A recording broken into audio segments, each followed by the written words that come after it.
Voilà, on commence aujourd'hui notre deuxième journée. Et comme on a un proverbe en hébreu qui dit Ma'alim Bakodesh, quand on suit un processus, chaque nouvelle étape doit être encore mieux que la précédente. Je ne sais pas comment on va faire parce que déjà hier on était pratiquement au sommet. Alors ça va être très dur de monter plus haut aujourd'hui. Mais je suis sûr qu'on va monter plus haut encore. J'ai juste raconté une petite histoire comme aujourd'hui entre autres. Donc on visite bien sûr la Samarie, on va voir les endroits les plus importants en Samarie, on va monter jusqu'en haut, on va voir aussi Shrem, Naplouse, là où est enterré David, on va bien sûr pas rentrer dans Yosef, pardon. On parlera tout à l'heure bien sûr d'une manière plus thoraïque du sens, de l'importance de la Samarie, et surtout qu'hier on était en Judée, aujourd'hui en Samarie, mais ça sera pour plus tard. Mais on va aussi passer par quelques caves de très bon vin. Le vin de Samarie est excellent. Bon, il m'a dénoncé, donc j'ai plus le choix maintenant. Mais à Psagot, moi le vin que je préfère en Samarie, c'est le dernier qu'on va voir, c'est à Elon Moré, au-dessus de Naplouse, au-dessus du tombeau de Yosef. Un vin extraordinaire. Mais ça me rappelle que quand je suis arrivé en Israël il y a 27 ans, à peine descendu de l'avion, une des premières choses que j'ai fait un gros sacrifice pour venir en Israël. Parce qu'il y a deux choses que je ne retrouverai plus. Le vin et les endives. Le vin, vous devinez pourquoi? Déjà, il y a 27 ans en Israël, même au niveau des vins cachers, ils étaient déjà extraordinaires. Et ne parlons pas aujourd'hui. En Israël, il y a 27 ans, je ne veux pas dire du mal de mon peuple et de mon pays, mais c'était du pipi de chat. C'était horrible le vin ici, vous pouvez même pas imaginer, on devait vraiment se forcer et se boucher le nez pour faire le kidouche le Shabbat avec du vin d'Israël, les pauvres. C'était encore avant que les viticulteurs français, juifs arrivent en Israël, c'est eux qui ont lancé le vin en Israël. J'ai d'ailleurs dans le Golan un ami strasbourgeois d'ailleurs, Zalmanski, qui est il est venu ici il y a à peu près une trentaine d'années, et c'est un des grands viticulteurs du Golan, le vin du Golan, et qui fait partie de ceux qui ont lancé le vin en Israël. La plupart étaient des Français, juifs français qui ont fait leur alia, et c'est eux qui ont bouleversé le vin en Israël. Et pourquoi les endives? Parce que je suis un peu belge. Et donc, comment on appelle l'endive en Belgique? Les chicons. Très bien. Et à part de la publicité, les moules avec les chicons. Je mangeais pas de moules, mais les chicons oui. Et donc c'était très dur de se séparer du vin et des endives. Et grâce à Dieu aujourd'hui, je n'ai pas le droit de vous dire ce que je vais vous dire, mais ne le prenez pas mal. Si on me présente un vin français, caché bien sûr, et un vin israélien, j'ai aucune difficulté à choisir le vin israélien. Bon, peut-être que je me suis habitué, mais il faut dire qu'aujourd'hui le vin israélien est extraordinaire. Comme vous savez, il gagne beaucoup de concours en France, et en Europe, et ça vaut vraiment la peine. On n'a pas d'intérêt, on ne reçoit pas un pourcentage quand vous achèterez du vin, croyez-moi, mais sincèrement, comme vous en avez acheté hier, si vous ne pouvez pas en acheter partout où on va aller, alors achetez celui du dernier endroit où on va aller à Elon Moré, qui vraiment c'est un vin extraordinaire. Le vin de Shiloh aussi est un vin extraordinaire. Oui. Juste une petite précision en termes de patrimoine viticole, dire que le premier métier de Rachi était d'être négociant en vin. Absolument, il avait lui-même une vigne à Poitiers. Maintenant, je vais vous raconter quelque chose. Vous savez, j'ai toujours l'habitude de dire, quand j'ai quelque chose d'un petit peu fort, je n'oblige personne à me croire. Mais vérifiez, vous verrez que j'ai raison. En vérité, le vin français, la France est la capitale du vin mondial, on peut dire plus ou moins jusqu'à aujourd'hui encore. Et le vin français vient des Templiers, qui ont ramené des pieds de vigne d'Israël. Et qui ont amené ces pieds de vigne, parce que le Talmud affirme que le vin d'Israël était excellent. Il dit que c'était le meilleur du monde, mais ça j'ai pas le droit de dire, vous savez dire encore, regardez ces juifs. Mais bon, c'était un vin excellent. Et vous pouvez vérifier, et vous verrez que c'est vrai, et c'est écrit par des non-juifs, dans Google ou ailleurs, les Templiers, il y a donc plus de 1000 ans, ont ramené des pieds de vigne d'Israël les ont plantés en France et surtout dans la région de Troyes où est né le champagne. Et c'est la raison pour laquelle Rachid est devenu viticulteur, parce que les Templiers, il y avait certains Templiers qui connaissaient très très bien Rachid, qui était un personnage important en France, même connu du roi. Ils lui ont fait le cadeau, ils lui ont apporté, ils lui ont dit voilà, on vient de Jérusalem, on t'apporte des pieds de vigne. Vous imaginez que Rachid avait autre chose à faire que de devenir un viticulteur, mais il était tellement bouleversé d'avoir entre ses mains des pieds de vigne d'Israël que finalement il s'est mis à cultiver le vin et à devenir effectivement un négociant en vin. Et d'après notre tradition, mais là c'est déjà moins sûr, ça serait un de ceux qui ont lancé le champagne, Rachid. Mais là c'est déjà moins sûr. Par contre, la thèse qui dit que c'est les Templiers qui ont inventé le vin français avec des pieds de vigne d'Israël, ça c'est marqué dans beaucoup d'endroits dans Google. Sur ça, j'ai rajouté quelque chose, juste une seconde. Je ne sais pas si tu le sais, mais quand ils sont arrivés ici, ils sont arrivés pour les croisades, les Templiers. Et pour les croisades, ils étaient persuadés que c'était le pays de Dieu. Et maintenant, quand ils ont appelé le Chardonnay, c'est une déformation de Sha'ar Amonai. La porte de Dieu. Je répète ce qu'il a dit, parce qu'il a dit tellement vite, il ne se rend même pas compte de ce qu'il dit. Le Chardonnay, Sha'ar Adonai, ça veut dire la porte de Dieu. D'où vient le nom justement qui confirme, et d'ailleurs dans Google vous verrez qu'il le rapporte, ce que David vient de dire, que c'est la raison pour laquelle l'un des vins français les plus connus s'appelle le Chardonnay, qui vient en vérité d'une contraction d'une phrase juive, Sha'ar, la porte, Adonai, de Dieu. Parce que les Templiers, qui étaient bien sûr des gens très croyants, avaient donc eux-mêmes appelé donc une partie de ce vin le Chardonnay. Où on est là? On est en train de traverser... Là, on a traversé Bet Hanina et oui. On arrive à Psagot. Très bien. On arrive par l'autre côté, oui. Parce que là, on est en train de traverser une ville ou un village arabe. On n'est plus chez les Juifs, là. Là, on est à Bet Hanina. Bet Hanina. Et donc, voilà. Et donc, voilà. Donc, le premier endroit où on va aller... c'est l'endroit de Psagot. Je veux juste, à titre d'introduction, mais bien sûr on va reparler de ça quand on sera vraiment sur place. On va maintenant en Samarie. Comme je l'ai dit hier au sujet de la Judée, ceux qui ont l'habitude de lire la Bible savent que les deux seuls territoires sur lesquels toute la Bible parle, pendant pratiquement 1000 ans, 1500 ans, la Bible ne parle que et uniquement que, et exclusivement que, de la Judée et de la Samarie. Ça veut dire que finalement, toute la terre d'Israël dans la Bible se résume à la Judée et à la Samarie.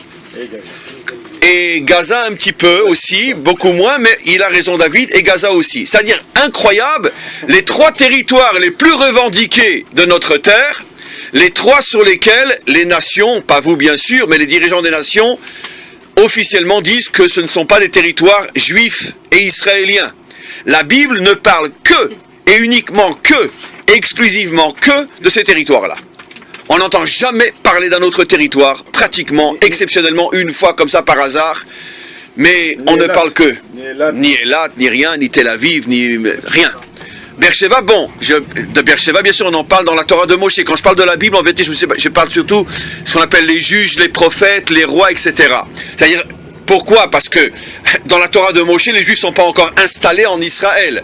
Mais à partir du moment où ils s'installent en Israël, donc avec le livre de Josué, on ne parle plus que de la Judée et des Samaries. Alors pourquoi ce sont les deux terres les plus revendiquées? Parce que justement, comme la Bible ne parle que de ces terres, on peut comprendre que la Bible considère que ce sont les deux territoires les plus importants de notre terre, parce que justement, l'un représente la tribu de Yehuda, et l'autre la tribu de Yosef. Et Yosef et Yehuda, comme on le sait, entre autres, font allusion aux deux Messies.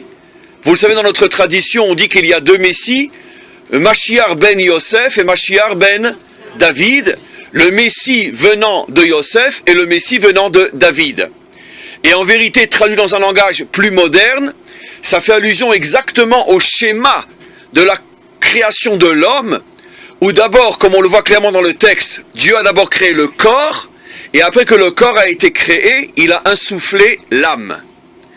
Exactement de la même manière, d'après notre tradition millénaire, l'époque du Mashiach ben Yosef fait allusion à la reconstruction matérielle d'Israël sur sa terre au moment de la délivrance finale.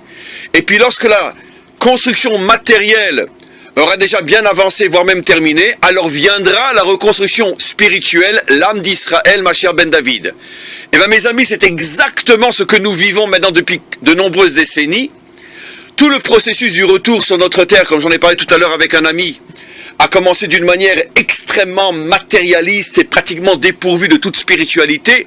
Comme on le sait, le sionisme laïque des origines, Herzl et tous ceux qui sont venus après lui, étaient des gens extraordinaires. On leur a, moi-même, je pense que je n'arrive pas à leur cheville, mais quoi qu'il en soit, sur le plan spirituel, ils étaient très loin de l'identité juive authentique.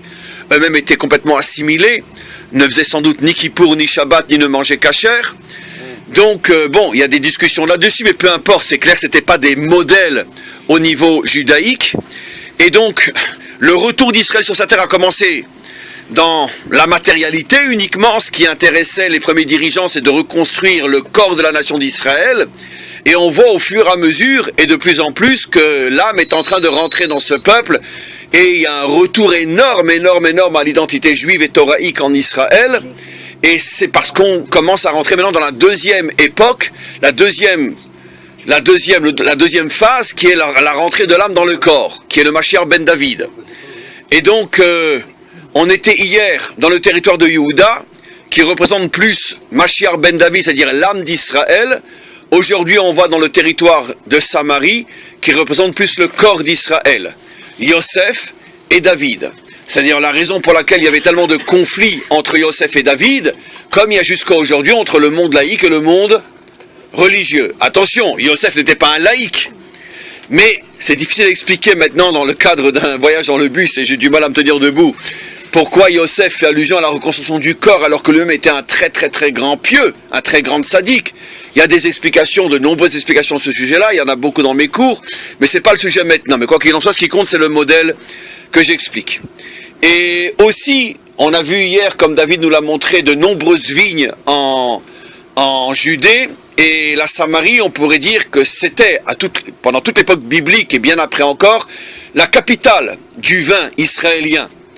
Et c'est la raison pour laquelle, pratiquement dans tous les endroits où on va aller, ils vendent du vin, et du vin fait sur place. Il y a de très nombreuses vignes aussi, et d'ailleurs, en Samarie, beaucoup plus qu'en Judée, avec les fouilles, on a retrouvé énormément d'anciens sites de pressoirs et d'endroits sur lesquels on cultivait le vin. Alors finalement, l'un des points communs, et je termine, entre la Judée et la Samarie, c'est le vin. Ce sont pratiquement les deux endroits. Bon, maintenant c'est vrai que c'est rajouté le Golan, mais en tout cas à l'époque biblique, à ma connaissance, on ne parlait pas tellement du Golan comme étant un lieu où on faisait le vin. Par contre, la Judée et la Samarie, oui. Alors comme on le sait, le vin, nos maîtres nous disent, vous savez qu'en hébreu, chaque lettre a une valeur numérique. Le mot Yahin a la même valeur numérique que le mot Sod, qui veut dire le secret. Et quel rapport entre le vin et les secrets? Nos maîtres nous disent que lorsqu'un homme a le mérite de boire d'une manière saine, ça veut dire pas pour se saouler et se ridiculiser, mais de boire dans le sens de pouvoir ressentir une certaine libération de son être intérieur qui est prisonnier à l'intérieur de toutes les angoisses, les soucis du quotidien, et qu'il arrive à boire dans le but de chercher à s'élever, à se déprisonner, on ne dit pas comme ça en français mauvais compris, sortir de ses limites. À ce moment-là, il arrive à comprendre des choses qui étaient cachées, qui étaient secrètes, et qui lui permettent de retrouver des forces pour appréhender et traverser toutes les difficultés qu'il vit dans le quotidien. C'est la raison pour laquelle, par exemple, dans notre tradition, le Shabbat et les jours de fête, on boit beaucoup de vin. Et pas dans le but de se saouler, on ne se saoule pas du tout, mais parce que comme ce sont des moments d'exaltation, et donc on boit du vin pour se sentir encore mieux et sentir que notre âme s'élève. Et donc, c'est les deux points communs qui entre la Judée et la Samarie, deux endroits où on fait du vin, parce que justement, Yosef et Yehuda, les deux messies, les deux étapes de la délivrance, portent en eux le secret finalement de toute l'histoire du peuple juif, et c'est la raison pour laquelle ce sont les endroits aussi qui ont produit du vin. Voilà, et on repasse la parole à David, et on se retrouve très vite là maintenant à Psagot, et on va pouvoir déguster. Oh ouais, à mon avis oui, je pense. Alors si on peut déguster, alors c'est super. Encore une fois de plus cette vue assez extraordinaire. grâce à Dieu, il a plu, et ça c'est quelque chose, je répète, même si je me répète, c'est des choses qu'on ne voit pas tous les jours. C'est tout le désert de Judée est ouvert. Je ne veux pas le dire parce que devant les gens, parce que je ne veux pas parler sur toi, tu es arabe. Tu connais, c'est pas par hasard, c'est marqué It Gadal, Veit Kadash. Tu connais Kol, Atagodel, tu connais Kol, la Géoula physique. Dis-le. Dis-le. Allez, dis-le, c'est de toi. Vous avez entendu parler d'une prière qui s'appelle le Kaddish. Comment ça commence? En hébreu, il y en a qui le connaissent. It Gadal, Veit Kadash, ça vous dit quelque chose? En français, ça donne qu'il grandisse, on parle du nom de Dieu, hein, qu'il grandisse, It Gadal, et qu'il soit sanctifié. Et il y a des sages qui ont fait l'allusion, en fin de compte aussi à la terre d'Israël. D'abord, on bâtit la maison. D'abord, c'est pas par hasard s'ils sont vraiment des laïcs et pas toujours des grands sages qui ont construit Israël, bien que c'est pas toujours précis, parce que la première alia, c'est quand même une alia très très religieuse. On en parlera quand on sera... Mais elle était avant Herzl. Ouais, elle était avant Herzl, c'est ça. On en parlera quand on sera à Dubrovin, dans le nord. Mais il faut savoir que premièrement, il fallait d'abord créer une maison et ensuite créer l'âme d'Israël, donner l'âme, insuffler l'âme juive. Et d'ailleurs, je l'ai dit en aparté à quelques personnes. Le problème d'une partie de ce peuple, et je ne veux surtout pas parler mal de mon peuple, parce que j'adore mon peuple et mon pays, mais une partie de ce peuple, c'est qu'en fin de compte, ils n'ont pas pris conscience de la valeur et de la terre, et la valeur de leur identité. Je m'explique. Et c'est quoi la valeur de leur identité? Il y a des gens qui pensent qu'on est là parce que c'est une terre de refuge. On a eu une grande épreuve qui s'appelle l'Holocauste, la Shoah. Ça a fait tomber quelques larmes, soit de crocodile, soit pas de crocodile, aux nations. Et donc ils nous ont donné un État. Ça, c'est une manière de voir les choses. Fausse, à mon avis. Donc il y a des gens qui pensent qu'on est une terre de refuge. En fin de compte, on n'est pas une terre de refuge. On est une terre d'enfants qui rentrent à la maison après 2000 ans. Et ça, il faut bien le comprendre. Et quand on a passé 2000 ans à l'intérieur de la galoute, c'est-à-dire de l'exil, on a été imprégné par pas mal de choses. Donc on ne peut pas arriver à être des saints et des Yosef Hatzadik, etc. Donc on a été entaché par pas mal de choses. Et il faut comprendre qu'on est obligé d'abord de grandir, de s'installer, de construire. Donc c'est pas par hasard, ce sont des laïcs qui ont construit. Et ensuite il faut donner la fibre juive qui d'ailleurs, cette fibre qui est assoiffée à l'intérieur de pratiquement toute la population israélienne, même si le tabernacle. Le tabernacle pendant beaucoup d'années. 369 ans. Ouais, et ça finit à Shrem où... À Naplouse. Ça finit à Shrem où Yosef a été enterré aussi. Alors en fait, tout le long de cette route, on peut voir que tous les endroits, ils ont gardé les noms, les noms de la Bible. Même les villages arabes, même les villages juifs, tout le monde a essayé de... C'est un truc très important. C'est ma fille, elle est à Ezo. Ça caractérise l'endroit. L'endroit. Vraiment l'histoire. On parle ici l'histoire. Qu'est-ce qu'on voit? Alors voilà, d'ici, qu'est-ce qu'on voit? Au bout, il y a le Ishuv Adam. Là où vous voyez, quand vous voyez une espèce de tour là-bas au fond, ça c'est un Ishuv, une implantation, un endroit, enfin un village qui s'appelle Adam. Adam. Ici, c'est le Merkaz Misrari, le centre industriel qu'on commence un peu à le développer. Nous, on va passer là-bas. Vous voyez là-bas dans le de l'autre côté de la colline, là-bas, il y a des bâtiments. C'est là où on va aller. Nous, on passe là-bas.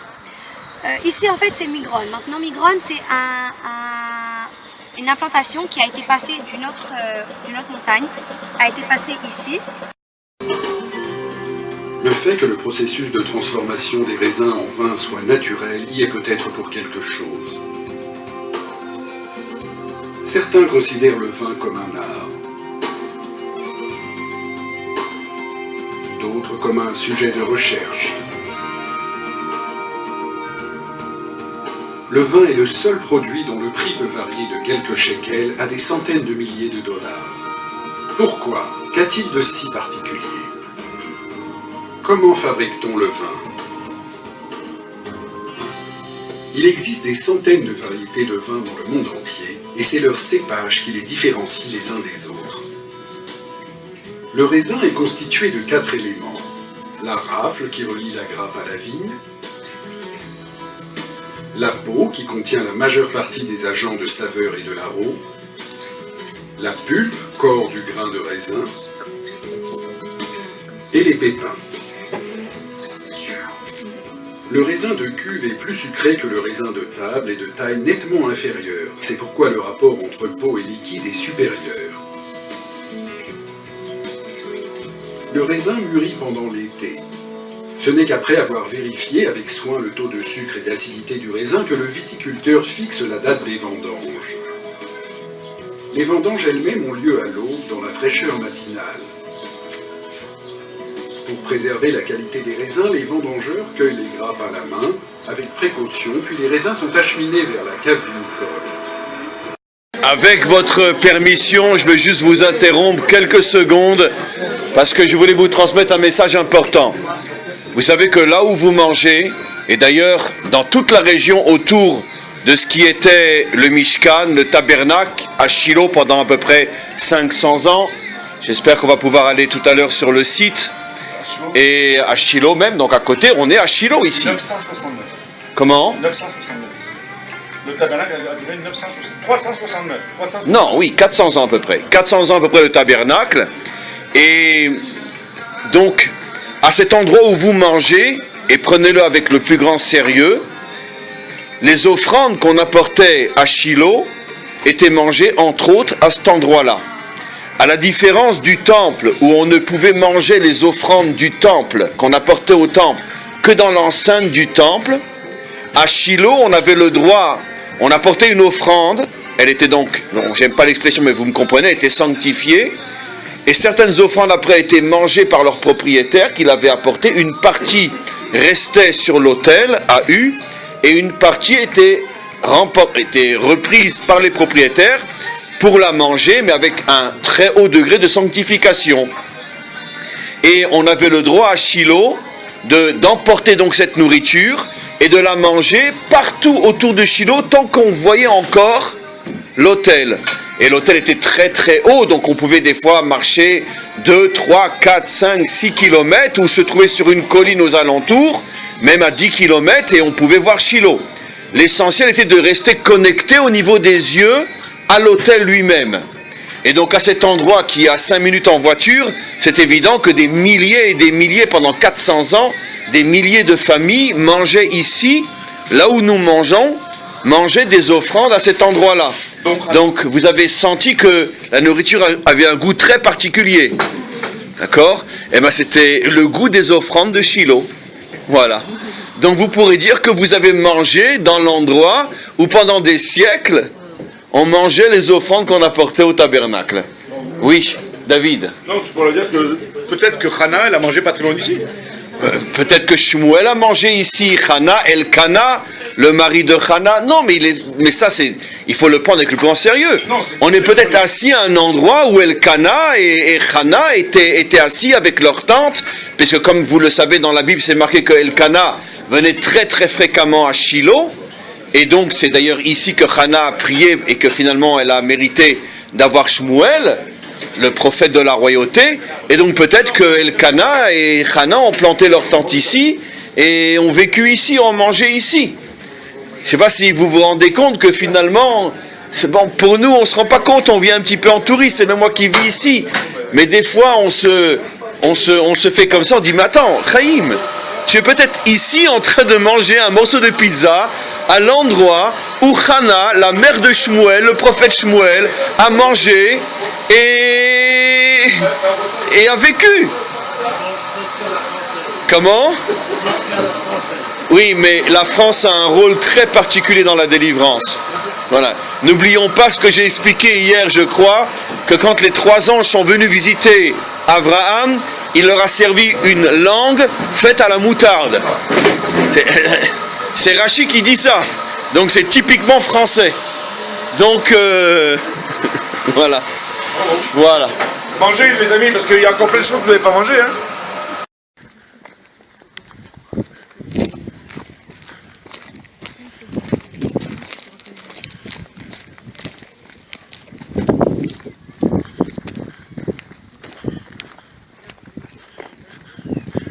On est bientôt arrivé, on va aller jusqu'à la petite maison là-bas. Là où il y a la petite maison, c'est là, d'après la tradition, qu'il y a eu le rêve.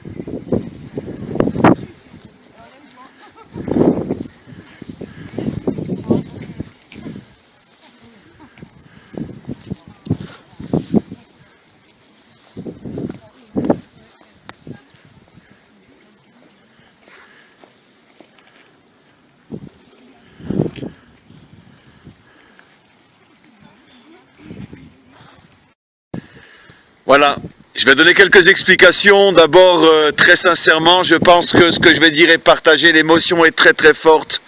On se trouve ici sur un site biblique, l'un des plus forts, avec celui qu'on va visiter en fin d'après-midi et Elon Moré aussi.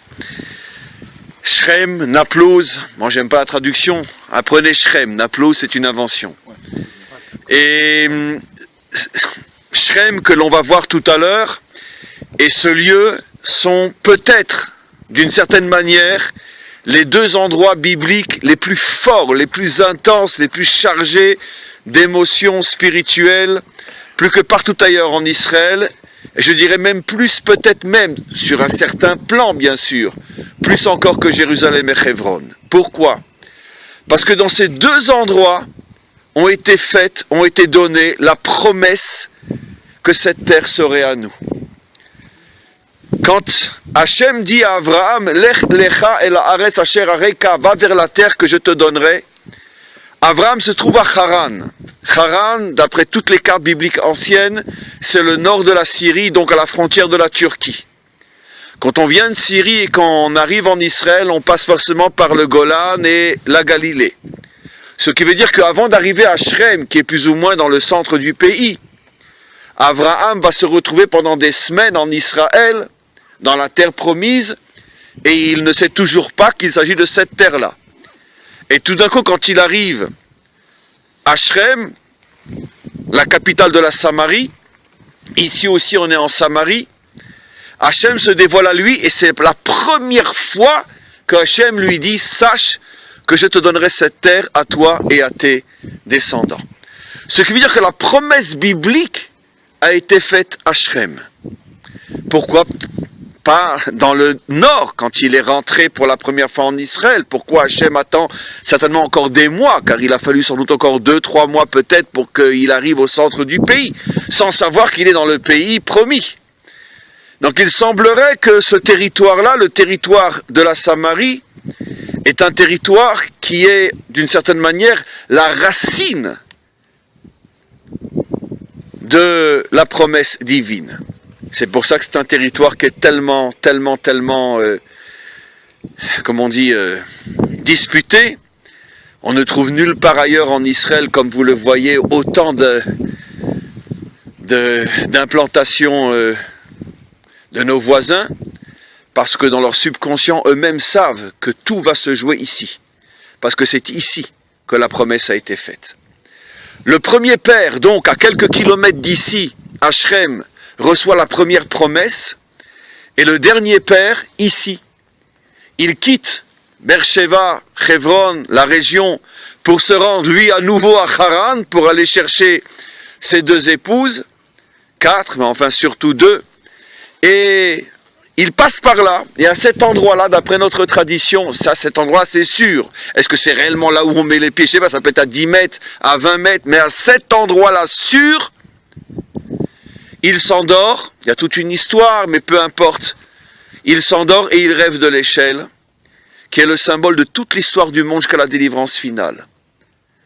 Nos maîtres expliquent les anges qui montent et qui descendent, c'est toutes les civilisations qui vont monter et redescendre. Ça veut dire, Rome va monter et redescendre, les Grecs vont monter et redescendre, les Ottomans vont monter et redescendre. Tout le monde monte et tout le monde finit par redescendre. C'est toute l'histoire du monde, jusqu'à la délivrance finale. J'avoue que je suis déjà venu pas mal de fois ici. Enfin, pas mal, 2, 3, 4 fois, peu importe.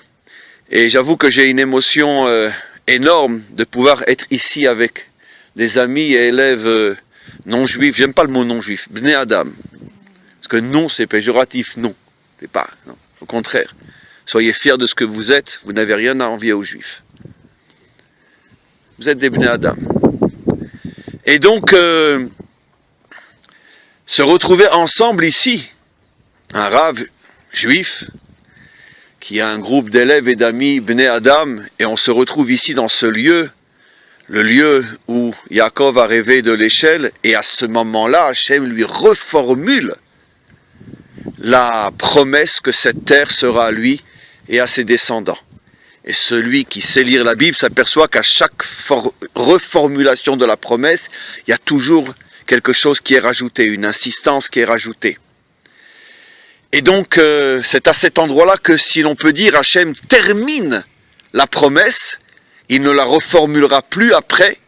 Après, il l'accomplira. Il sortira Israël d'Égypte et l'amènera à l'époque de Josué sur cette terre-là. C'est un endroit très très important. Pourquoi l'échelle? Qu'est-ce que représente l'échelle?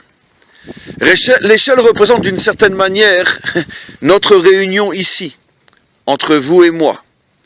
Parce que l'échelle représente l'union entre le ciel et la terre. Et selon notre tradition, l'une des explications, bien évidemment, l'une des explications parmi des milliers d'autres, c'est que Israël est plus, ou devrait être un peuple plus céleste.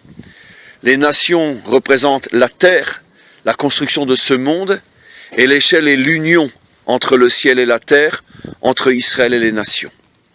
Cette union qui malheureusement a été tellement de fois brisée, pour ne pas dire n'a jamais vraiment commencé, parce que toute l'histoire, jusqu'à ces dernières générations, n'est que l'histoire d'une grande querelle entre Israël et les nations, entre les nations surtout et Israël, et tout ce que cela signifie.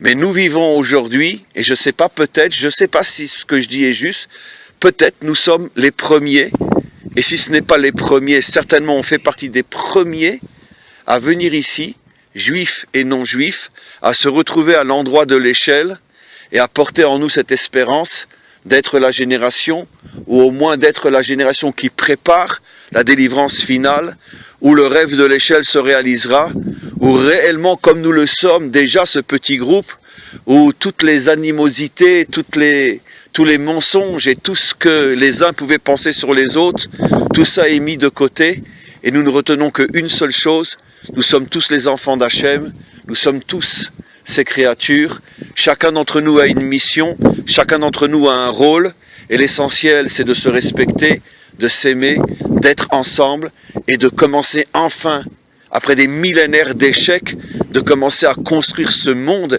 et surtout à y dévoiler la présence de son Créateur, qui est le roi du monde, qui est Hachem. Et peut-être que justement notre petit groupe qui se retrouve ici est sans doute le microcosme de ce qui se passera un jour au niveau de l'humanité tout entière, où tous les peuples s'associeront à Israël, où Israël s'associera à tous les peuples, et tous ensemble nous commencerons enfin à construire un monde meilleur, un monde dans lequel on sera heureux et fier de vivre. Je voudrais juste, quelques secondes encore avant de donner la parole à David, expliquer quelque chose de très intéressant. C'est que pourquoi justement c'est Yaakov qui rêve de l'échelle, donc cette union finalement entre le monde d'en haut et le monde d'en bas. Et quand je dis le monde d'en bas, il n'y a bien sûr rien de péjoratif. Au contraire, c'est l'union, le monde d'en bas et le monde essentiel dans lequel nous vivons. On ne vit pas dans le monde d'en haut, on vit dans le monde d'en bas. Et l'échelle, qu'est-ce qu'elle représente l'échelle? Pourquoi justement l'image d'une échelle? Alors il y a bien sûr, comme c'est une image biblique, vous imaginez que les explications sont infinies. L'une des explications que moi j'aime le plus, c'est que quand on monte une échelle, pareil pour les escaliers, pour pouvoir s'élever, on doit pousser vers le bas. Et c'est en poussant vers le bas que tu t'élèves. L'image est fabuleuse. Pour nous montrer que dans la vie, à chaque fois qu'on veut monter, il faut accepter de descendre un petit peu. Ça veut dire que les épreuves, les chutes, les difficultés, les erreurs, les fautes, c'est vrai que ça nous fait descendre. Mais on doit être capable de récupérer la chute pour en faire un échelon qui nous fait monter plus encore. Au niveau de on pourrait de la grande image qui est le monde, finalement toutes les chutes liées à toutes les mésententes entre Israël et les nations, nos propres chutes personnelles liées à nos fautes, à nos erreurs, comme la Bible en parle, et liées aussi à toutes les catastrophes qui nous sont tombées sur la tête, en grande partie à cause, pas de vous, mais des dirigeants des nations. De votre côté aussi, du côté des nations, toutes les chutes, toutes les nations qui ont disparu, toutes les civilisations dont il ne reste que des ruines aujourd'hui. Finalement, l'histoire du monde, c'est énormément de chutes et de catastrophes. Mais on doit être capable de comprendre, et c'est ça l'image de l'échelle, que si on arrive à comprendre que toutes ces chutes sont comme des échelons sur lesquels il faut appuyer vers le bas pour pouvoir s'élever vers le haut, alors on arrive à transformer toute l'histoire du monde et toutes ces catastrophes, on les transforme en ascension vers le haut, et je crois que nous sommes la génération qui a le mérite de commencer à voir les prémices de cette reconstruction du monde par cette union, par cette fraternité, par ce respect, cet amour entre juifs et non-juifs, entre juifs et Bnei Adam. Et comme je l'ai souvent dit à des amis proches, et je vous le dis à tous, sachez que on est, comme je dis souvent, des planteurs de graines. Ça veut dire que on ne sait pas si on verra, nous, notre génération, l'arbre pousser et si on aura le mérite de récolter les fruits. Mais une chose est sûre, quand le Mashiach finalement se dévoilera et qu'il pointera du doigt tous ceux qui ont planté les graines qui lui ont permis à lui d'être le fruit, c'est sûr qu'on fera partie du lot. On est des planteurs de graines, on est ceux qui préparons l'humanité à s'unir et à construire un monde meilleur. Et merci au Maître du Monde de nous permettre de faire ce travail. Merci à vous d'être là. Et encore une fois, puisez toutes les énergies de cet endroit absolument extraordinaire, le lieu de l'échelle, le lieu de l'union entre le ciel et la terre, de l'union entre Israël et les nations, l'union entre l'âme et le corps, entre le spirituel et le matériel. David. Amen. Merci. Et pas beaucoup de choses à rajouter, si ce n'est 2 ou 3 petites choses rapides. La première, je vais essayer de rebondir sur ce qu'a dit le Rav.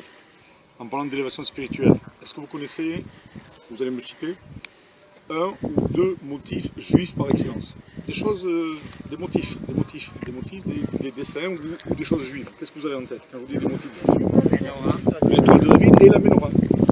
C'est clair. Pour la petite histoire, sachez que la menorah est beaucoup plus ancienne et beaucoup plus juive et beaucoup plus antique que l'étoile de David. Maintenant, je vais parler de l'étoile de David, je ne vais pas parler de la menorah. La menorah, peut-être qu'on en parlera demain et dans d'autres circonstances. L'étoile de David, c'est ça. Si un jour vous regardez comment c'est fait l'étoile de David, c'est intéressant, c'est 2 triangles. Un triangle qui part du ciel et qui arrive vers la terre, et un autre qui part de la terre vers le ciel. C'est exactement ce qu'a dit le Rav. En fin de compte, on reçoit un épanchement total de brachot, de bénédiction, de shefa, d'abondance. On reçoit aussi la Torah. Maintenant, tout ce qu'on reçoit en tant qu'abondance, bénédiction, force, influence et tout ça, s'il n'y a pas de réceptacle et s'il n'y a pas un retour, vous voyez là, l'étoile de David, s'il n'y a pas un retour de la base vers l'élévation spirituelle, ça ne peut pas marcher. Et c'est ça un peu un des secrets de l'étoile de David. C'était un point. Deuxième point, même si vous ne lisez pas l'hébreu, vous lisez un peu l'anglais, et vous avez vu que là, il y a marqué qu'on est devant une tombe d'un cher. Un cher, en général, c'est quelqu'un qui est un hajj, qui a fait le pèlerinage à la Mecque. Mais il y a une chose qui est intéressante au niveau archéologique. Après 2000 ans d'exode, d'exil, on revient à la maison, on rentre à la maison. Et en fin de compte, heureusement, ça va être marrant ce que je vais dire, mais heureusement qu'il y a eu les Arabes qui sont restés ici. Pourquoi? Parce qu'ils ont gardé les noms. Ils ont gardé les noms. Comment on sait que, par exemple, si cet endroit il était juif? Alors, je vais vous dire comment c'est, parce que j'ai été un peu archéologue pendant quelques temps. Il faut savoir qu'il y a 3 critères qui font qu'on sait qu'on est dans tel endroit.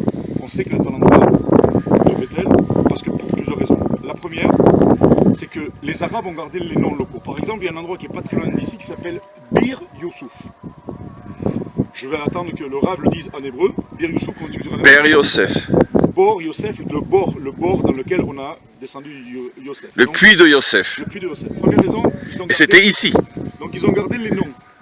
Deuxièmement, avec les recoupements que l'on a du texte de la Torah, on sait que Bethel, c'est en territoire de Benjamin. Donc on sait que le territoire de Benjamin, c'est ici. On sait qu'il y a des endroits qui ont été gardés, tels que Bétar, Batir, exactement, Bir Yosef, Bor Yosef. Et à plus de ça, quand on fait des recherches archéologiques, on essaie de voir qu'est-ce qu'ils mangeaient les gens ici. Alors si on trouve beaucoup de marcassins, et si on trouve beaucoup de sangliers, et c'est pas vraiment des juifs, ça veut dire que c'était sûrement des légions romaines. Par contre, quand on trouve des endroits où il n'y a que des animaux purs, chèvres, moutons, vaches, on sait que c'est des juifs. Donc en fin de compte, avec ces trois arguments, l'emplacement d'après la Bible, le nom préservé par les Arabes, plus les fouilles archéologiques qui nous découvrent ce qu'ils mangeaient, on dit c'est juif ou c'est pas juif. Ça c'est encore un point. Et encore le dernier point que je voulais dire, on est face à un cher Yosef, c'est clair. Il y a une inflation des sites religieux. Je vais expliquer ça. S'il y a eu des juifs, il faut que nous les Arabes, nous les Arabes, il faut qu'on ait aussi un endroit. Donc c'est clair que dans tous les endroits où il y a eu des juifs, c'est évident qu'à la Marat Marpella, ils ont voulu en faire une mosquée, après les chrétiens ont voulu en faire une église, etc. Donc ça veut dire qu'à chaque fois, quand les juifs étaient quelque part, ils savaient très bien que là c'était quelque chose qui avait des forces telluriques, morales, intrinsèques, endémiques à la région. Donc ils savaient très bien qu'il y avait des forces, et donc les Arabes sont là, et donc c'est pas par hasard qu'on est face à un cher qui habitait ici, par hasard. Parce qu'ils savaient que là il y avait une force spéciale qui était due à Yaakov Avinu. Donc il faut savoir qu'il y a toujours cette inflation, et qu'à l'heure actuelle, par exemple, il y a encore le Vatican qui nous réclame certains endroits. Par exemple, le tombeau de David. Je pense, peut-être que je me trompe, il était pas un peu juif, David? Il était un peu juif. Il y en a qui disent que non. Vous êtes juif. Donc voilà, il faut savoir qu'à l'heure actuelle, il y a encore beaucoup de luttes intestines, et même plus qu'intestines, entre le Vatican et Israël, entre d'autres, etc., entre la Russie et Israël, parce qu'il y a des gens qui disent, là c'est pas juif, c'est arabe, c'est un cher. Le monde du temple, je ne connais pas l'esplanade des mosquées, je ne sais pas où c'est, mais le monde du temple, il y en a qui vont dire, c'est pas juif, qu'est-ce qu'on a trouvé? On a trouvé des mosquées. Donc il faut savoir qu'il y a une lutte académique, archéologique, sur le terrain qui est très importante. Le fait que nous, on vienne avec nos pieds, parce que n'oubliez pas que une des manières d'acquérir le terrain, d'après la halakha, une des manières d'acquérir le terrain, c'est en marchant et en le parcourant. C'est une des manières d'acquérir un terrain. Donc le fait que quand on dit à Avram, Avinu, lech lecha, marche pour toi, va pour toi, il marche. En marchant, on acquiert les choses par les pieds. Alors ne soyez pas étonnés, on ne va pas faire beaucoup de marche. Mais si vous avez mal aux pieds au bout d'un moment, quel est le mot quand on a mal qui arrive à la bouche? Aïe, oui. C'est quoi les aïe? C'est les initiales de Eret Israël, tout simplement. C'est-à-dire que si vous avez mal aux pieds, c'est Eret Israël qui vous rentre par les pieds. Voilà, tout simplement. Et maintenant, on continue.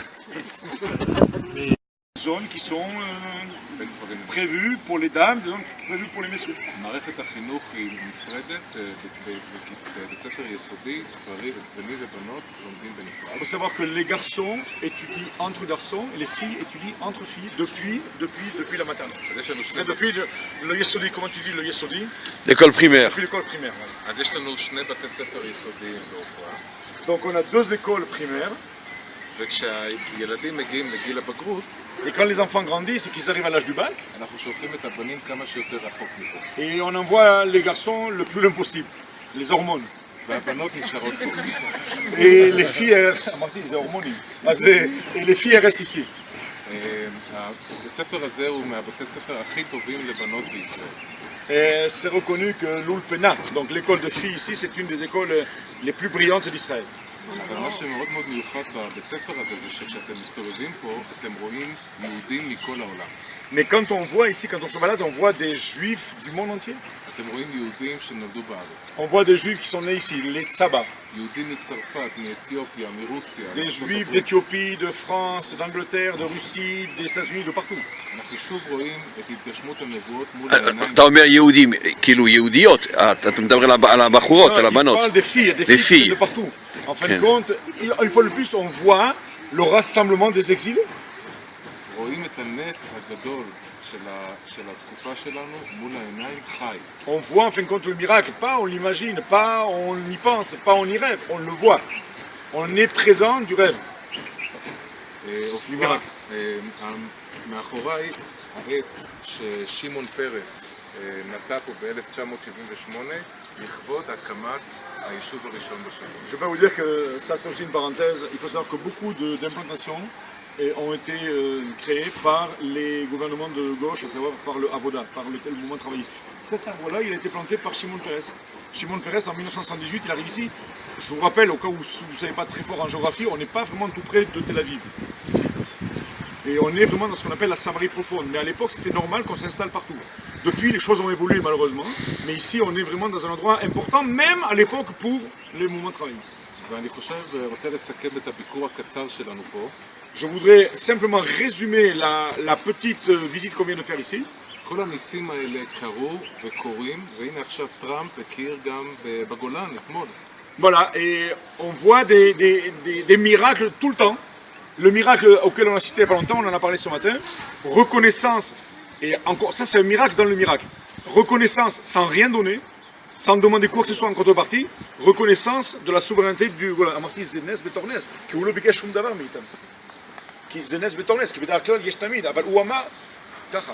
והנס הכי גדול Et en fin de compte, le secret, le miracle le plus beau, le plus grand, הוא אתם. c'est vous. התנ"ך מדבר על זה שהעמים יבואו לארץ ישראל באחרית הימים. Et en fin de compte, le Tanakh, la Bible, nous dit que à la fin des temps, les non-juifs arriveront ici et se rapprocheront du peuple juif. Et c'est ce qu'on vit avec vous. Nous, on est juifs.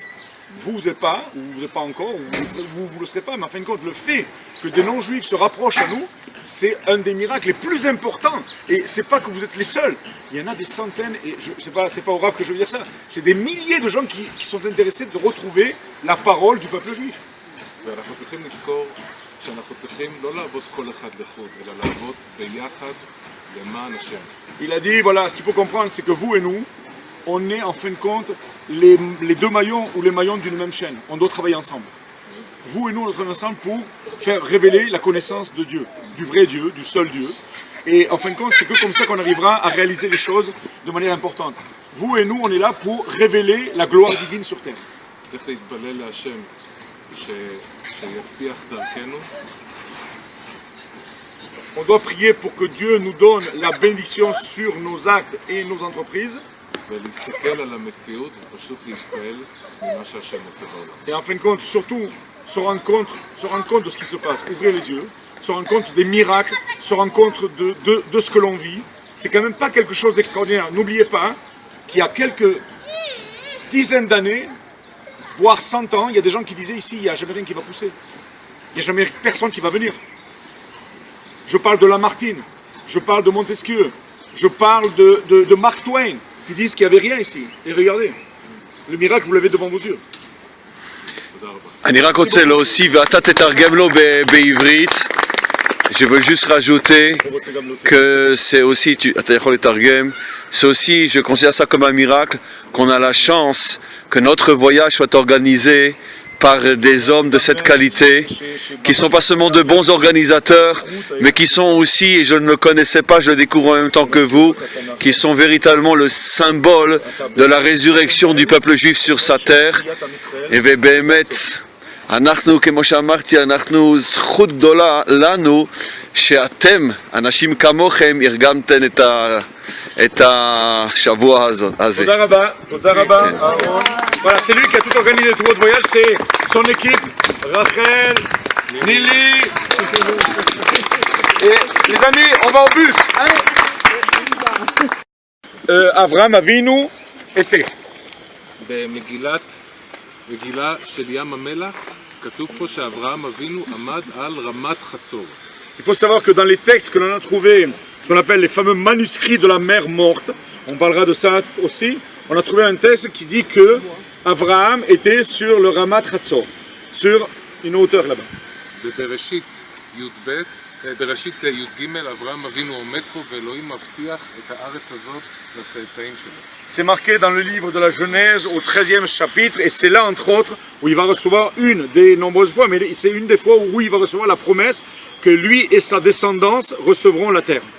מ-1948 עד 1967 חיו פה הירדנים. De 1948 à 1967, ici, c'était les Jordaniens qui vivaient. הירדנים פלשו לפה ב-1948. 1948, ils ont envahi ici, les Jordaniens, והקימו בסיס צבאי כאן. et ils ont ici installé une base militaire. הבתים שאתם רואים פה מאחורה הם השאריות של הבסיס הירדני. Les maisons que l'on voit qui ont été aménagées, amplifiées et un peu restaurées, c'était les maisons donc de ces Jordaniens de l'époque. ב-1967 קרה נס גדול. En 1967, on a eu un miracle extraordinaire. ישראל חזרה הביתה ללב התנ"כי של ארץ ישראל. En 1967, Israël rentre à la maison. אחרי 2000 שנה שיהודים לא חיו בחברון, בשילה, בבית אל, סוף סוף יכולנו לחזור הביתה. Après 2000 ans où on n'était pas là, en 2000 ans on nous a mis dehors, on est né à l'extérieur, on a vécu dans l'exil, après 2000 ans on rentre à la maison, et c'était un grand miracle pour nous. והיהודים הראשונים שבאו לגור בשומרון ישנו בבתים האלה בפעם הראשונה בשנת 1975. Il faut savoir que quand cet endroit, cette implantation va être créée en 1975, le premier endroit où ils vont passer leur nuit, c'est peut-être un comble de l'ironie, c'est dans ces maisons des Jordaniens. מאז 1975 הוקמו עוד עשרות יישובים, שהכל התחיל פה, הוקמו עשרות יישובים בכל יהודה ושומרון. Il faut savoir, on retire avec l'archive Tiponet, il faut savoir qu'en 1967 on gagne la guerre, les premières implantations ça va être du côté de la bande de Gaza, Netzarim, etc. Après il va y avoir Mevo Choron, et la première fois qu'on fait un yishuv en Samarie, c'est ici. Mais à partir de Ofra, vont se créer des dizaines de yishuvim, c'est-à-dire d'implantations un peu partout. Et maintenant, ça fait qu'on a des centaines de milliers de gens qui habitent ici. Et j'ai beaucoup apprécié la remarque du monsieur qui a écrit le bouquin. Il est où? Gilles. De Gilles, qui a dit c'est une colonie et c'est pas péjoratif de dire colonie. Les colonies de vacances. Hein. היום עופרה מונה כ-3,500 תושבים. Ici, on est dans une colonie qui compte 3500 personnes. יישוב דתי אורתודוקסי שמאמין בכל מאודו בגאולה. Ici, on est dans un endroit qui est religieux. Et en fin de compte, ce qu'il faut savoir, c'est que ce sont des gens qui sont religieux sérieux. Ici, c'est pas des lights, c'est des gens qui sont sérieux. Et il faut savoir que toute leur vie tourne autour de la réalisation des prophéties. De la délivrance. Et de la délivrance. אנחנו מאמינים שכל מה שקרה ב100 השנים האחרונות זה לא צירוף מקרים, זה השגחה אלוהית. Tout ce que l'on croit et de manière très très profonde, c'est que ce qui s'est passé depuis les 100 dernières années, depuis le début du sionisme important, c'est pas le fruit du hasard. C'est clairement la providence divine. ואנחנו גם רואים את ההתגשמות של הנבואות מול העיניים שלנו, חזרת עם ישראל לארצו, התחייה של השפה העברית, הפרחת השממה, קיבוץ הגלויות, כל זה מתרחש מול עינינו. Voilà, tout ce qui était marqué chez nos prophètes, le rassemblement des exilés, le fait de ça vient de faire fructifier la terre. Le désert. Le désert. Tout ça, ce sont des choses clés qui ont été marquées par nos prophètes et maintenant que l'on imagine, que l'on voit, que l'on ressent, que l'on vit. ואפילו הנבואה של ישעיהו שהכלי מלחמה יהפכו לכלים של שלום וכיתתו חרבותיהם לעתים. Il faut savoir qu'il y a un verset dans Isaïe qui dit qu'en fin de compte, les épées seront transformées en socle de charrue. C'est ce qu'on voit. ואנחנו רואים שהבתים של הצבא הירדני שהיו כלי מלחמה הם היום מלונות, הם אירוח כפרי לתיירים. Ce qui est extraordinaire, c'est que ces maisons qui étaient des maisons d'officiers jordaniens qui servaient donc à une caserne, donc pour l'armée, maintenant c'est devenu un lieu de villégiature puisque ça fait partie d'un mini motel-hôtel où les gens viennent passer des Shabbatot et des temps. C'est-à-dire que ce qui était l'équivalent des épées, à savoir les épées, c'est devenu des socles de charrue. Je répète, en faisant la transposition, ce qui était une caserne est devenu un hôtel de villégiature.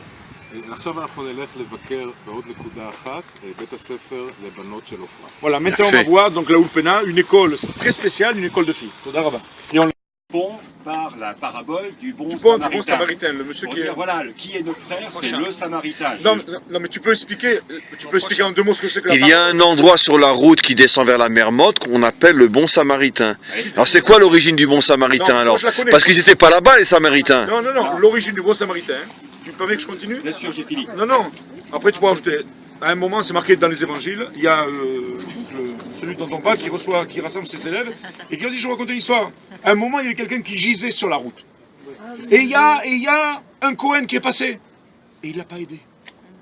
Et il y a un Lévi qui est passé, et il n'a pas aidé. Et il y a eu un Israël qui est passé, et il n'a pas aidé. Mais, heureusement, il y a eu un bon Samaritain. Il y a eu un bon Samaritain qui s'est occupé de lui. C'est ça à peu près? Voilà. Exactement. Voilà. C'est pour répondre à la question qui est mon prochain. Où c'est marqué ça dans les évangiles? Si je ne me trompe pas, je crois que c'est dans Luc ou dans Marc. Il y a plusieurs. Personnellement, je ne crois pas que Jésus aurait dit une chose pareille, parce que c'était un bon juif. Non, ça c'est sûr. C'est bien vrai. C'est que plus C'est fort bon. que la loi et le secours.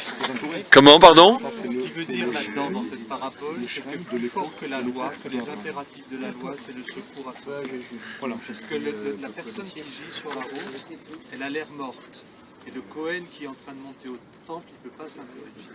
Le Lévi, pareil. Et en fait, c'est quelqu'un qui a une mauvaise réputation, un Samaritain qui va s'en occuper. Donc, ce qui veut dire là-dessus, c'est que même s'il y a la loi qui est très très forte, le secours à un autre homme, et elle s'impose. Alors sachez, cher ami, que le Talmud dit exactement ça.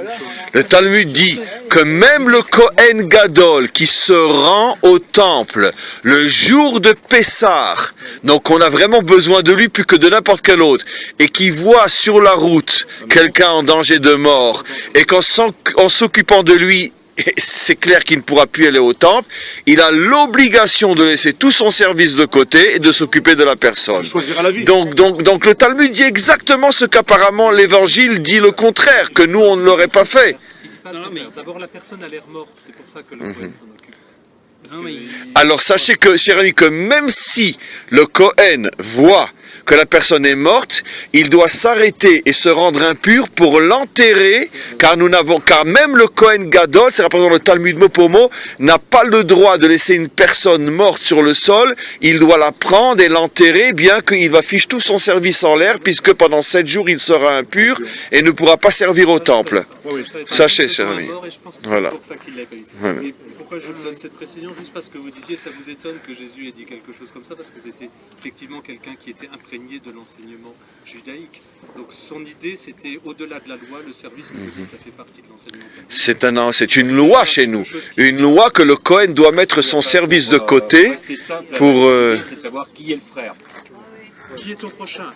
Qui Qui est répond le à la frère, question. le frère. Qui non, mais est-ce répond que à la question. c'est la t'aimeras loi ton qui prochain dit comme toi-même. aime ton prochain comme toi-même. Donc c'est qui est ton prochain. l'interlocuteur lui répond, mais qui est mon prochain, s'il te plaît. C'est ça.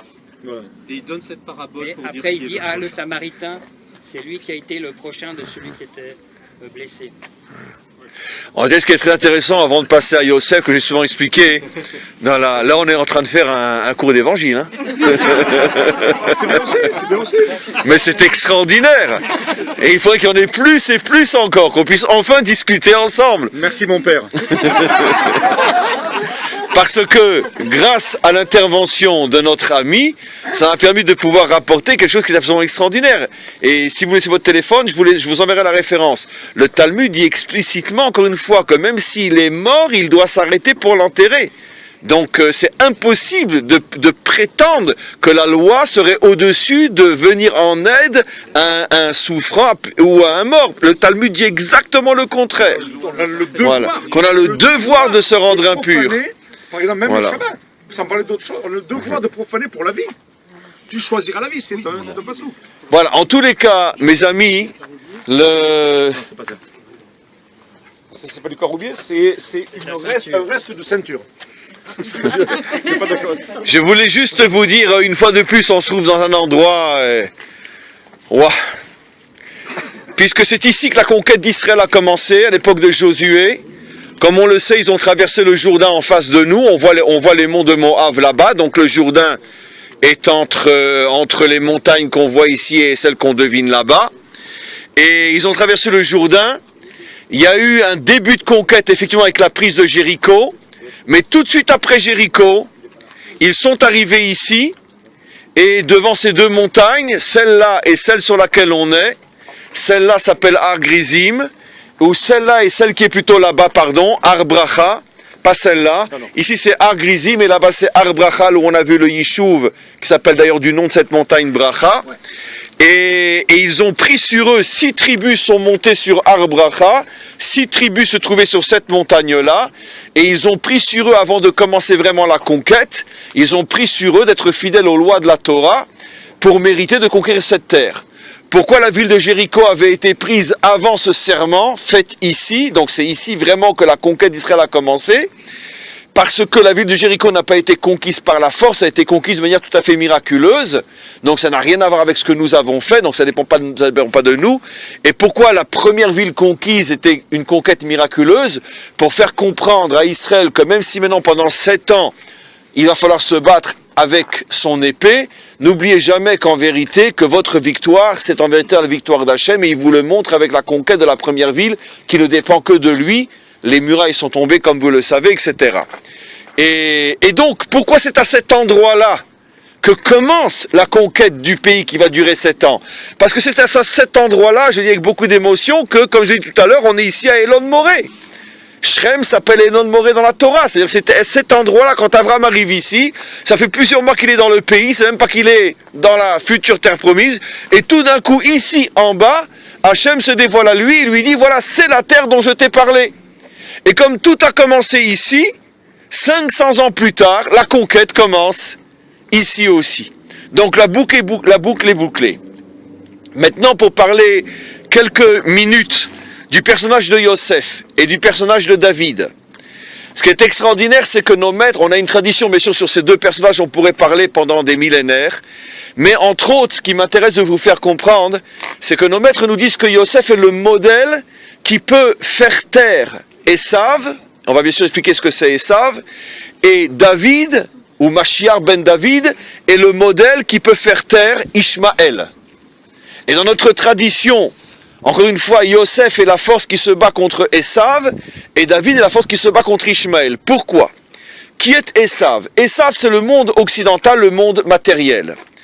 Et Esav, sa prétention, et on la comprend tous, la plupart d'entre vous sont des gens qui travaillent ou qui ont travaillé, qui ont été dans ce monde.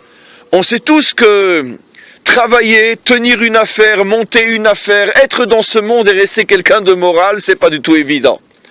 Parce que ce monde est un monde de loups.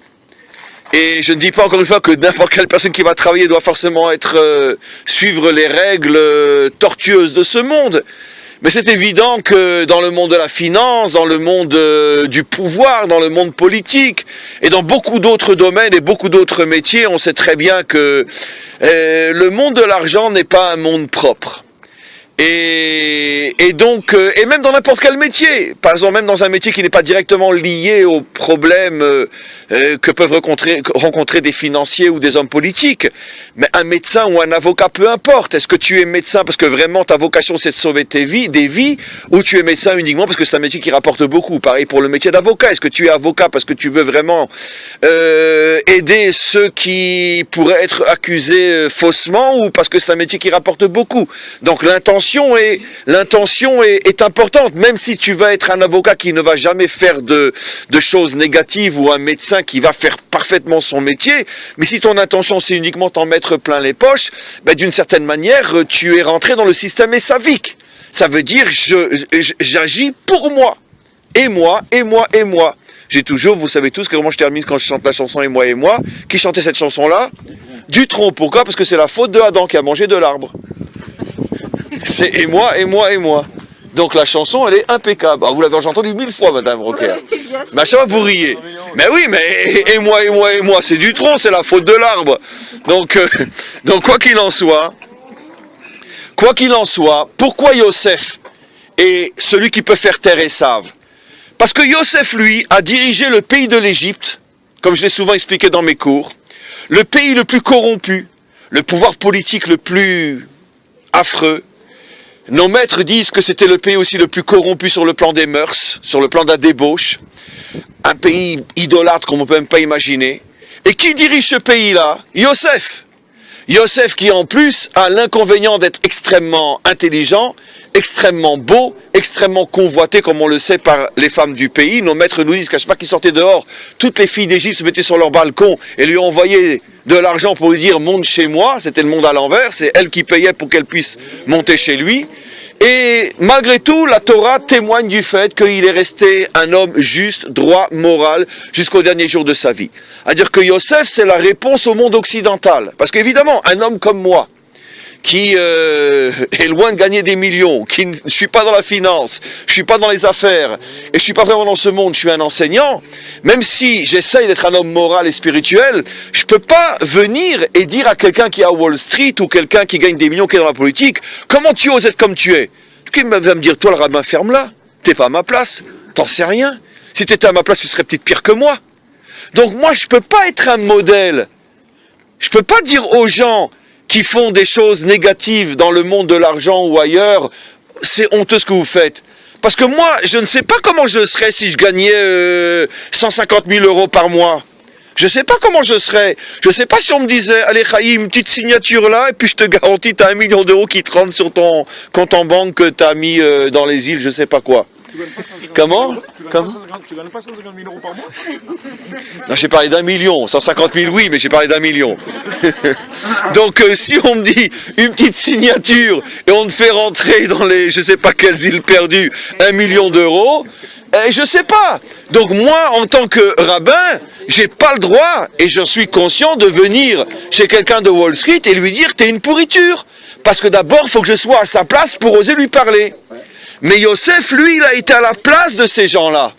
Yosef, lui, il dirigeait le pays le plus corrompu et il s'est jamais mis un centime dans la poche. Il était du matin au soir agressé par les filles les plus belles d'Égypte et il n'a jamais fauté avec une seule femme.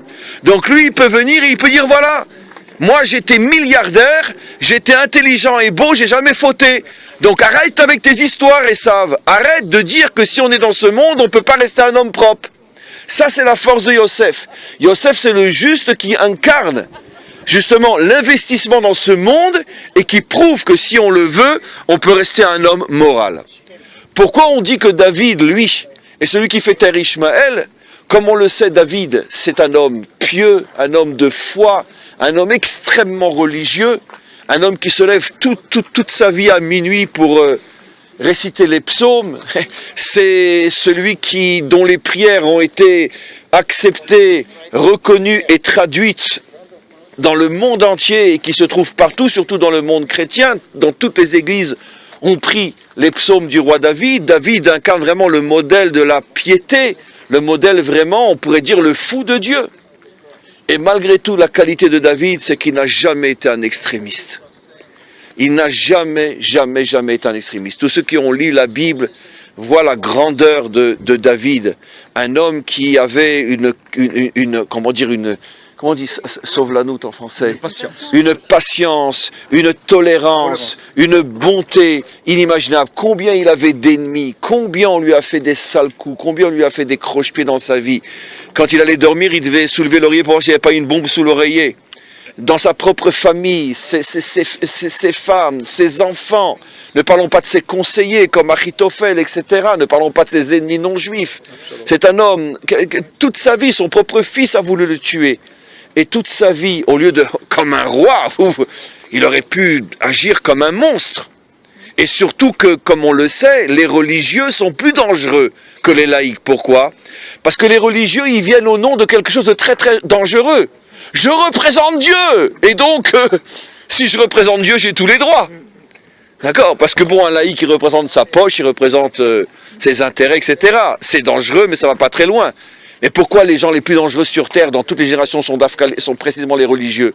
C'est quand quelqu'un s'imagine qu'il représente Dieu, il devient fou. Et donc David, qui était vraiment celui qui pouvait se dire « je représente Dieu », ou le Dieu des Juifs, il aurait pu traiter ses ennemis de la manière la plus horrible.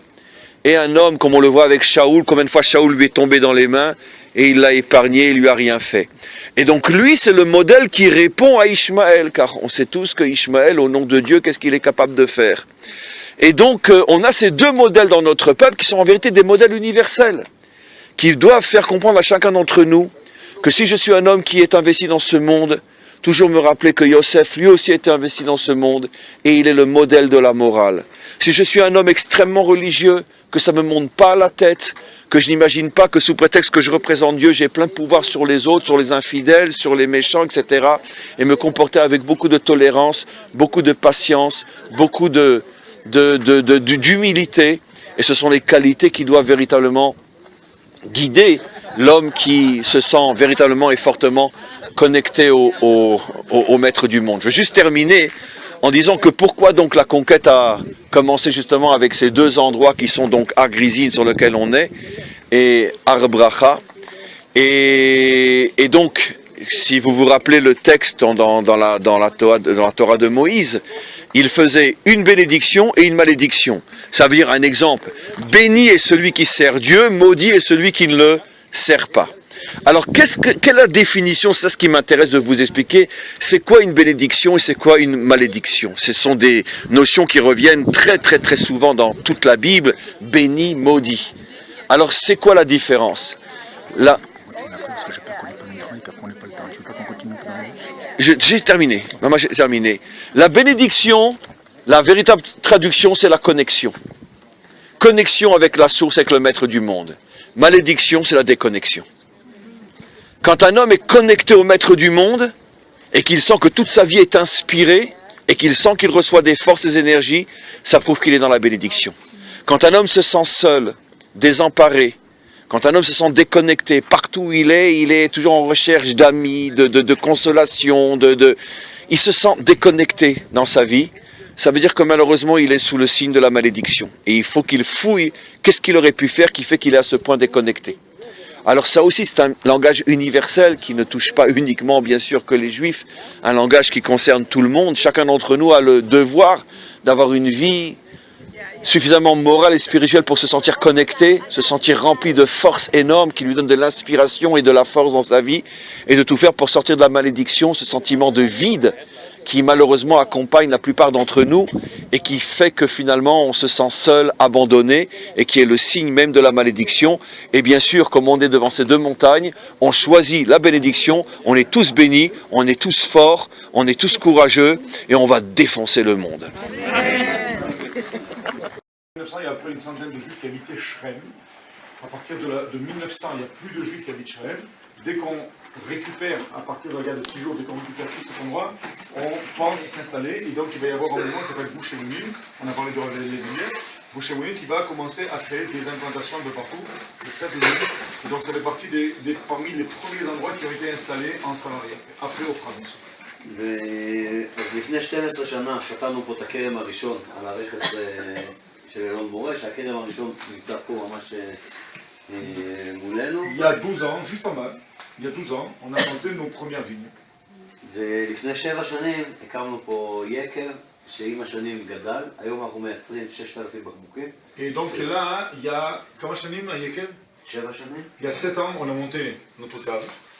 Notre cave, ce qu'il faut savoir, c'est que c'est ce qu'on appelle des caves boutiques. Ici, ils n'ont pas des centaines de milliers de bouteilles. Il m'a dit combien ils sortaient de bouteilles par an. 6,000, נכון? כן. 6,000. בוטיק מהקטנים. Voilà. בוטיק קטן. Boutique. ממש, כן. Voilà, donc en fin de compte, c'est ce qu'on appelle... Mais ce qui leur permet aussi, ce que je t'interromps, de faire un vin excellent. Il est excellent. C'est exceptionnel, c'est pas de la grosse consommation, c'est des qualités extraordinaires. ואני אסביר קצת למה באמת האיכויות פה הן מאוד טובות. מעבר לזה שאנחנו, מה שמחזיק אותנו זה שאנחנו חלק מחזון הנביאים של עוד תיתי כרמי בערי שומרון, שהדבר הזה מחזיק אותנו ונותן לנו את הכוחות. כתוב בירמיהו. Le prophète Jérémie dit, on replantera des vignes ici. Et lui, il vit ça au concret, au quotidien. C'est ce qui l'a amené à devenir vinicole. C'est מה שהביא אותך, ממש il a dit, bon, מה עשית לפני? למדתי פה בישיבה. Il était un étudiant en yeshiva qui étudiait les textes.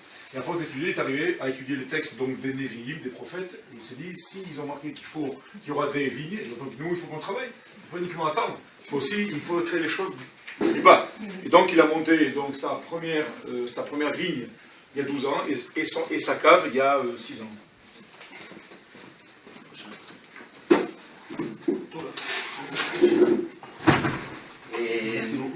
אז האזור פה, מה שנקרא הטרואר,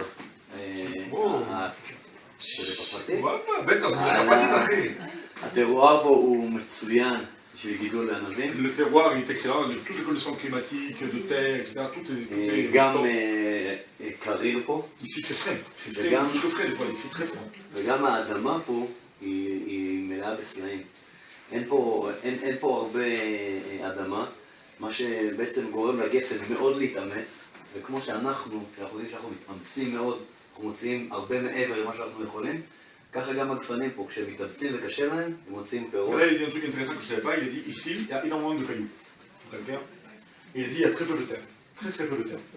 Le peu de terre qu'il y a, ça va obliger la plante à faire des efforts. Et donc elle va travailler beaucoup plus, et elle va puiser plus dans ses racines, chercher plus, se défendre plus. Donc il a dit, c'est pour ça que, comme nous, quand on fait des efforts, on acquiert des choses qu'on n'aurait pas acquises si elles étaient sans effort. Ici, de même, il a dit, la vigne qu'on pousse ici, elle fait tellement d'efforts pour pousser dans ce terroir bon, mais compliqué, qu'en fin de compte, on a un vin exceptionnel, au sens pur du terme. אני אסיים באיזשהו משל, כמובן שאם אחרי זה יש אנשים שאלות, אז בשמחה. Il a dit, je vais terminer avec une petite histoire, une espèce de, pas d'anecdote, comment dire, d'allégorie, et s'il y a des gens qui ont des questions, avec plaisir. אנחנו יודעים במקורות שעם ישראל נמשל לגפן. On sait, d'après nos sources rabbiniques, que le peuple d'Israël est comparé à la vigne. ויש לזה המון נמשלים. Et ça a beaucoup de différents niveaux. הנמשל שאני מאוד מתחבר אליו, Il dit, moi, l'explication qui me plaît le plus quand on dit le peuple d'Israël ressemble à la vigne, c'est זה בעצם אם אנחנו עכשיו, שזה ממש רגע לפני שהגפן מתעוררת, מסתכלים על הגפן, אנחנו נראה שהגפן נראית כמתה. Il a dit, voilà, moi ce qui me plaît le plus dans toutes les explications qui comparent le peuple juif à la vigne ou la vigne au peuple juif, il dit, voilà, maintenant si vous regardez, si on avait le temps de regarder, surtout en ce moment, à la période dans laquelle vous êtes venus, on est venu, si on regardait la vigne, elle paraît morte. Elle paraît morte. עד כדי כך שאם אנחנו מתקרבים אליה, היא ממש מתקלפת. שאם מישהו שבעיניים לא חקלאיות מסתכל ורואה אותי עובד את הכרם, הוא חושב שאני משוגע. Si on voit la vigne maintenant, c'est tellement a priori mort, que si on s'approche, on voit que même les feuilles, elles tombent en désuétude, elles s'effritent, il y a beaucoup de choses qui tombent, on a l'impression qu'on a un cep mort. והנמשל, זה כמובן עם ישראל, שלפני קרוב ל100 שנה היה מפוזר בכל העולם בעצם, השואה הנוראה, הרבה מאומות העולם אמרו, זהו, זה הסוף של עם ישראל, פינית, ובעצם מה שקרה ומה שקורה עם הגפן בעצם כל שנה, זה שממש עוד שבועיים הגפן מתחילה לצאת מחדש, ותוך עניין של שבועות בודדים, פורחת עם אשכולות, עם פרחים. Voilà, ce qu'il a dit, c'est qu'en fin de compte, il a dit voilà, là c'était l'allégorie que l'on rappelle, qui rappelle la vigne et son rapport avec le peuple d'Israël, à savoir que ça paraît mort. Il a dit il y a 100 ans, qui parlait du peuple juif? Un peuple mort, dispersé au sein du monde, exproprié, spolié, jeté de pays en pays, un peuple mort. On rajoute à ça la Shoah, un peuple archi-mort. Et on n'est pas vraiment mort, puisqu'en fin de compte, on est là, vous êtes là, etc. Il a dit c'est pareil, parce que la vigne qui est morte a priori, qui semble morte a priori, dans 15 jours, 3 semaines, on va avoir des bourgeons, et on va avoir une vie qui va commencer à s'installer dans cette merveilleuse vigne qui paraissait morte. Il dit c'est l'allégorie qui me plaît le plus, parce qu'elle rappelle un petit peu le lien entre le peuple juif qu'on a pensé mort, et qui regit de ses cendres, et cette vigne qui paraît complètement desséchée, mais en fin de compte qui va porter le sucre succulent que l'on connaît. וכמו שהפירות האלה של הגפן בסופו של דבר מפיקים לנו יינות באמת מהמשובחים, והיינות שלנו נשלחים לתחרויות וחוזרים עם מדליות. Il a dit de même que ces vignes qui sont élevées ici, qui poussent dans des terroirs extraordinaires, il parle de vignes qui partent très souvent dans des concours internationaux et qui ramènent énormément de prix. Des médailles d'or, des médailles d'argent, des trucs extraordinaires. Quand je vous dis des médailles, ce n'est pas des médailles sur des vins du Bangladesh. C'est des médailles devant des vins de France, et des vins d'Italie, et des vins de très haut niveau. Donc voilà, ici, il y a des vins qui ont gagné des médailles, vous les avez là, qui ont gagné des médailles extraordinaires. ככה גם הפירות של הארץ הזאת, הפירות של עם ישראל, בעצם בכל מקום שלא נמצא בעולם, בכל התחומים, אם זה ברפואה, אם זה בכלכלה, אם זה ביטחון, אם זה בכל בכל דבר, תמיד הביטחון שלנו יכול לתת את כל... לא, למה? כי רצו שאני אעבוד, שאני אנהל חווה במרוקו. כי החקלאים ישראלים מאוד מבוקשים. אז ככה, באמת אנחנו נמצאים בטופ העולמי, כמו העיינות Non, voilà, ce qui explique, c'est comme ce fruit que la vigne va donner quelque chose qui est top, qui s'appelle le vin, et ça va donner quelque chose d'extraordinaire. Ce vin qui est vraiment extraordinaire ici, il a dit de même les Juifs. Les Juifs, pourquoi les Juifs dans le monde entier? On n'est pas si mauvais au niveau médical, on n'est pas si mauvais au niveau finance, on n'est pas si mauvais au niveau high-tech, on n'est pas si mauvais au niveau sport, Mark Spitz, on n'est pas si mauvais dans pas mal de domaines. Donc en fin de compte, juste que vous ayez juste une petite idée, mais je vais rajouter quelque chose. En chiffres, on est 0,2, je répète, 0,2% de population. Pas 1%, pas un demi%, on est 0,2. En prix Nobel,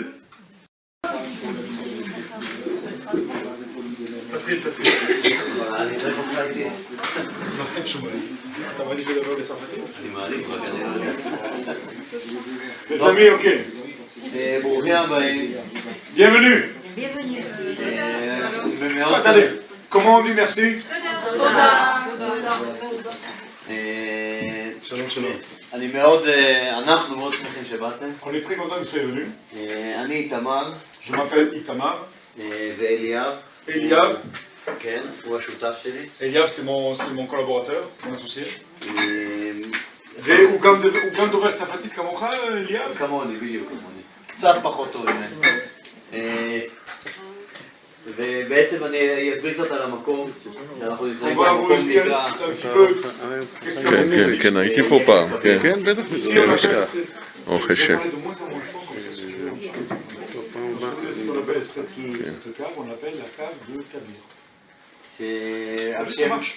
על שם הרכס הנהדר הזה, שאני מניח שלא תספיקו לעלות עליו. Voilà, en fin de compte, pourquoi on appelle cette cave la cave Kabir? Parce qu'il y a une très belle chaîne, avec un très beau panorama qui s'appelle la chaîne Kabir. Bon, là on arrive à 1 heure et on ne fait pas grand chose.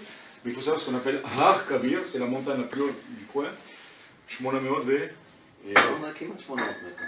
Voilà, 798 ou 800 mètres de hauteur avec une vue super, donc il a appelé ça sa cave du nom du sommet. שכמובן שהיישוב אלון מורה יושב על הרכס הזה. Il faut savoir que le village dans lequel on est, c'est un village qui s'appelle Elon Moré, et donc la cave fait partie de Elon Moré.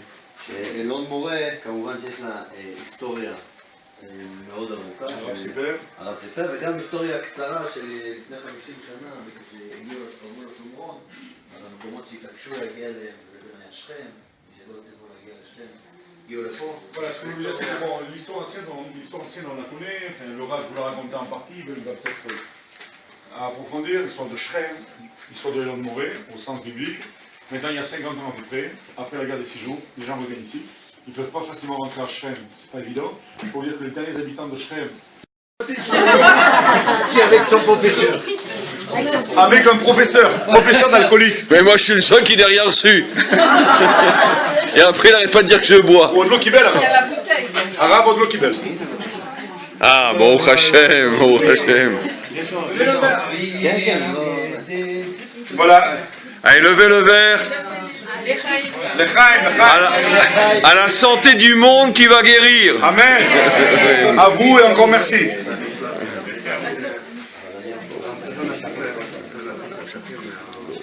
Amen. חבר'ה, לחיים, תודה רבה, אני חייב לזוז, אליאב ואיתכם. אני חייב לומר לך משפט, אני רוצה שהוא ישמע, ואני מסכים איתו.